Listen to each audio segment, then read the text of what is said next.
किसी गांव में रामू नाम का एक धोबी रहता था।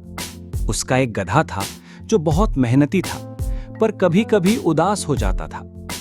गधा इसलिए उदास था क्योंकि गांव के बच्चे उसे बहुत परेशान करते थे।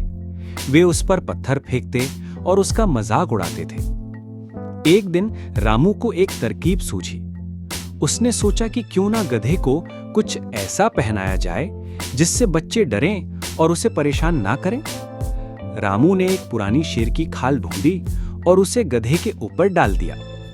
रामू कहता है, देखो तो, अब तुम बिल्कुल शेर जैसे दिख रहे हो। अब देखना, कोई तुम्हें परेशान नहीं करेगा। अगले दिन गधा शेर की खाल पहनकर गांव में घूमता है। एक बच्चा कहता है, अरे बाप रे, ये तो सच में शेर है। दूसरा बच्चा कहता है, भागो, ये हमें खा जाएगा। बच्चे डर के मारे चिल्लाते हुए दूर भाग जाते हैं। गधा और रामू ये देखकर मुस्कुराते हैं। शेर की खाल पहनने के बाद गधा बहुत खुश था। अब बच्चे उससे डरते थे और उसका सम्मान करते थे। वह गांव में बिना किसी डर के घूम सकता था। तीसरा बच्चा कहता है, मुझे लगता है ये कोई नाटक है। शेर इतना धीरे कैसे चल सकता है? चौथा बच्चा बोलता है, हाँ, और उसकी आवाज भी हमने कभी नहीं सुनी। बच्चों में से एक हिम्मत करके गधे के पास पत्थर फेंकता है। पत्थर खाल से टकराता है और गधा डरकर अपनी असली आवाज में रेंकता है। गधा ढेंचों ढेंचों करता है। बच्चों को पता चल जाता है कि ये शेर नहीं बल्कि रामू का गधा है जिसने शेर की खाल पहनी हुई है।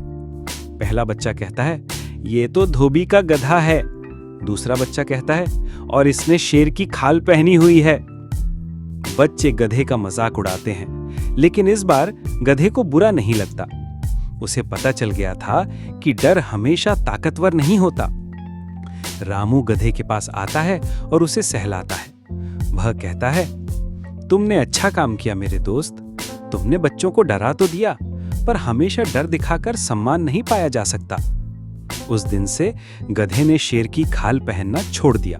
उसने समझा कि अपनी सच्चाई और ईमानदारी से ही सच्चा सम्मान मिलता है, और बच्चों ने भी उसे परेशान करना बंद कर दिया, क्योंकि अब उन्हें पता चल गया था कि वह डरने वाला नहीं बल्कि एक मेहनती और सच्चा साथी है।